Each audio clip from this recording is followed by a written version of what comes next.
So I want to introduce you to our next speaker. It's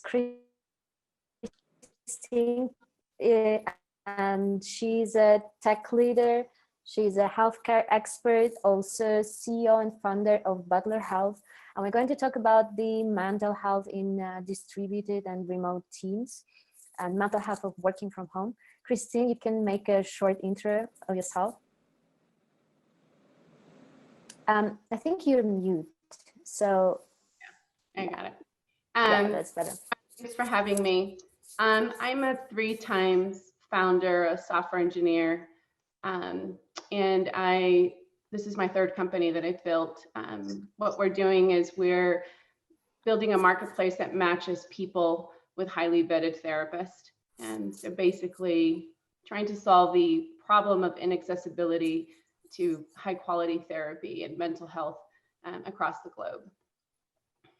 Thank you. I want to say that this time we won't have any presentation, if I'm not mistaken. So we're going to just put it that way. I'm going to ask some questions. If anyone has a question for Christine, you can also jump in and ask it right away. But we can start with like defining something. So the topic of our talk today with Christine is mental health of working from home.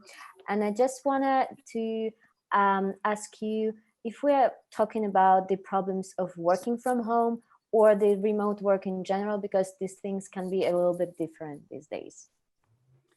Well, I don't know that it's just has to be one definition. I think what's happened is, there are teams that pre-COVID were distributed and may have been remote just in a local geographic area or distributed across the globe. My company happens to be one of those companies. But then post-COVID, I think, and during COVID, what we're seeing is there is such a mandate to now not be able to obviously go to work for many different reasons. So I don't know that it's necessarily, I guess, about just working remotely, really. I think the way we're working right now is not the way you typically work remotely either. This is not the way it used to be. You had quiet spaces. You might have gone in somewhere to work, for a period of time, like a WeWork or a co-working space. Your kids went to school. Your partner probably went to work. The 2 of you probably weren't working from home. So the aspects of what's, sort of overtaking our emotional health right now is, I think, heavy on both ends. And it's just a matter of having to adapt to this new way of working. Yeah, that's I totally agree with you on this one. If you talk about the mental health, do you think the remote work is more of a challenge or a bonus? So what do you think are the downsides and the best things about the remote work? I think that right now it's really hard to have positive emotional and mental health when you're working from home. And the reason is the world's pretty much on fire, right? And we all are witnessing that. So what I'm finding from different teams is it's really hard to focus for most of us. It's hard for us not to be worried about something. Even in companies that are larger, let's say, and that have moved to a distributed form until, for a certain amount of time or for a longer period of time, people are still worried about a lot of things. It's not the way it used to be. So today you're worried about, okay, is my kid going to school? Is he not going to school? Are schools open? How do I balance teaching my child right now? Like, who are they going to play with? I have to work. I've got a lot going on. Or there's a lot of people that are also dealing with, sort of this feeling defeated because you're not feeling maybe as productive as you normally do. And typically when we're not living up to social norms that are expected of us, like, you can be on social media and see that, people are killing it. They're using all these tools, they're being very effective, and that may not be the case for everyone, which is actually kind of rare for that to be the case right now. So I find that people are beating themselves up a bit more than they should. They're hard on themselves right now because they're maybe not doing or feeling as motivated as they used to all the time, which used to be a thing. I think though that when you take out COVID, there are a lot of benefits to working, remotely. So many benefits for a company, for leaders, for people who work there. Um, you tend to find more balance in your workday. Commutes are cut, obviously, but the piece that I don't think we get away from is the loneliness. It's really hard to make human connections when you work remotely. And then on top of that, right now, during COVID, it's even harder, especially if you're in an area that you're not really able to see people. And so I think there are benefits to it, of course. But I think right now, I guess I would just want to reiterate to people, this is not work from home typical. This is not the way it goes. This is an anomaly. There's usually a lot more rhyme and reason and balance to it. And right now, it's a very difficult time for anyone working from home or in the office, frankly. Can you tell us like the most common practice or techniques that people can use to help themselves with all these challenges they're meeting right now? Yeah, I would say it depends on what kind of role you're in. But one thing I would say is that being really open about what you're going through and feeling it is like the first thing, like just acknowledging it, right? I'm noticing my one-on-ones. I have staff all across the globe, but my one-on-ones are different than they've ever been. Now it's me really talking about security and instilling confidence in them that we're not going to lay anyone off. The company's doing fine. All these, I know the world is upside down, but, I need to also listen to what's going on in their part of the world, which is different, right? So I think being open and talking about that, first of all, is really important. I think people need to know who they're working with and how that's the only way we're connecting. So being open about that. Another thing I would say, which is, probably super controversial to tech hubs, but like laying off of social media right now is really important. Giving yourself time to breathe is another piece of it. I think what we're seeing the most of across the world right now is depression and anxiety. There's no doubt about it, right? It is just overtaking everyone. That the stigma of, I don't have a emotional concern or mental concern is gone because all of us share that now. And so just being kinder to yourself, frankly, which is something that I think most of us have a hard time doing, but acknowledging that you don't have to be 100% every day. My team right now is, there are some days, I build high growth companies. I'm known for that. And it's a different way to work right now. I can't expect that of my team right now. That's impossible. I can expect them to do their best and give them a really great environment to be able to think, but there's a lot of days where somebody might just be like, I just can't get my head in this. And that's okay. Take the day off, go relax somewhere and then come back the next day, So I think it goes back to just acknowledging, what are you feeling and being able to request it if you're fortunate enough, like I need time off, or just give yourself time off as well. That's actually a great message. Just be kinder to yourself. Don't be too hard on yourself because of the whole situation here. I think it's like it's a very good message for everyone here. I know that a lot of people are using some kind of ritual for the work from home situation. For example, they dress up office style, or they just do some walks in the morning and return home to start working again. What do you think about it? Does it really work? Or maybe do you have any experience of like testing these things out?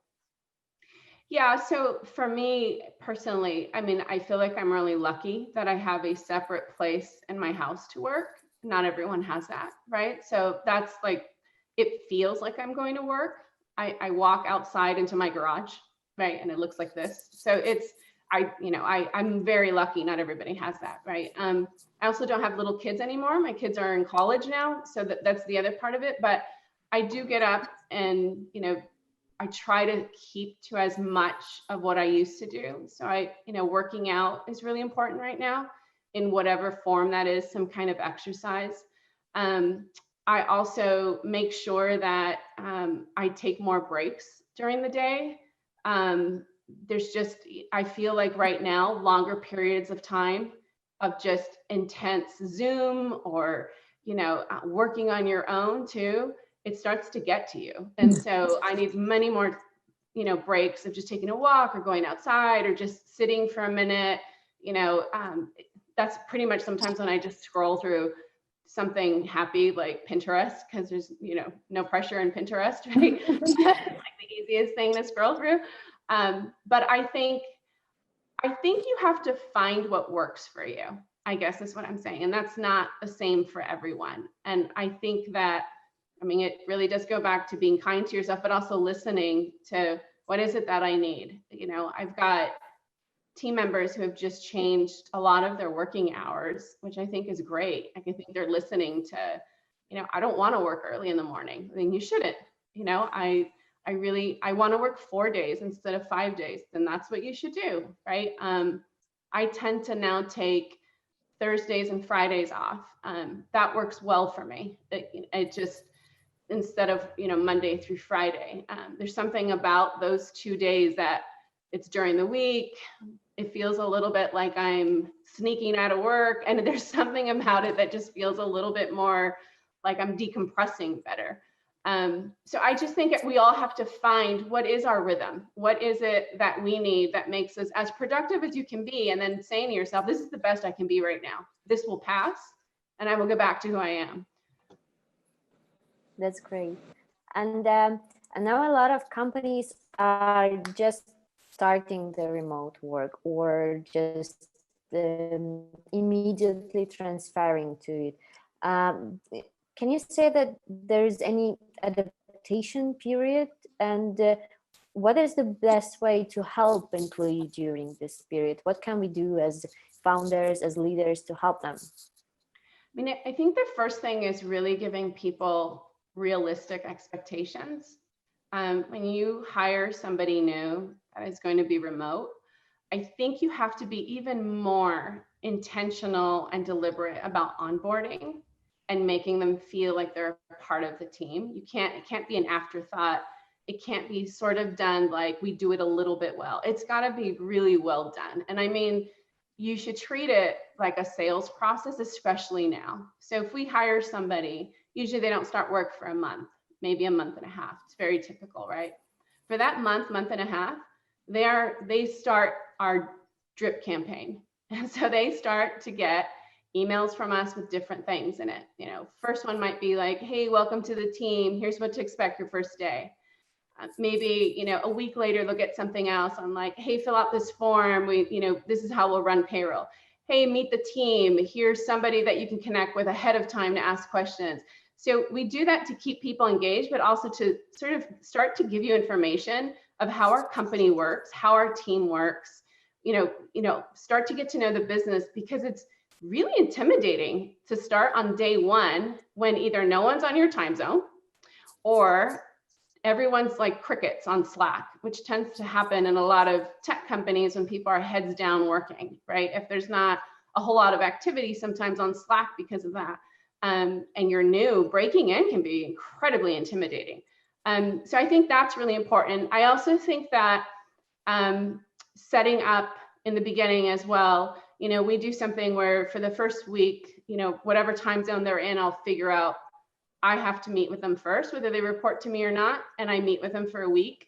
And the first thing is, the reason for that is that would be, if you add up 5 days of an hour of a video call together, just you and I, any questions on what you learned, anything on what you're talking about, let me tell you more about the mission, let me tell you about what that does is it actually is really weird, but 5 days on a Zoom 1 hour meeting is equivalent to 2 lunches in person.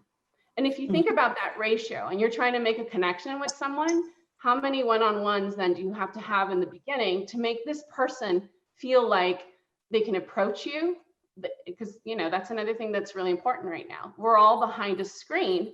So how do you build enough trust that someone's going to go forward and be able to bring things up to you, right? So there's a lot that you've got to do, I think, to go above and beyond to make team members really feel like this is their company. We're so excited you're here, and you're here because you're one of the smartest people we've ever met, kind of thing. Yeah, that's actually right. And I know that you're also a startup mentor. So you're mentoring founders also in Techstars and maybe someplace else. Is it like, what's the most common question or issue they ask you during these sessions? So I'm a mentor, and I'm also a coach to CEOs. And I would say that the number one thing is either the founder is looking for help on, I don't know what to do. I don't know how to help my team. And I would say that's like hands down the biggest thing. You know, is there an app to give someone? No, there isn't. You have to talk to people. There's no easy way. You know, there's no shortcut. I've seen some people say, well, maybe I'll just give them Headspace. No, you have to still get on the phone and talk to people. Like, I mean, it's such a different time that I think we sometimes might think remote work just equals Slack, and that's not remote work. Remote work just means you have freedom around where you live and your schedule. And you're not going to, hopefully, if you're doing it right, be distracted by silliness all day long, that you have to answer questions right on the spot. You can maybe be more thoughtful about how you're answering questions and getting to people. But I would say a lot of leaders are incredibly worried about this right now. They don't know how to help their teams. It's just such a new way of working. Thank you. We have to say also thanks to Christine. Thank you. I have to go. Thank you. It was an amazing talk. Yeah.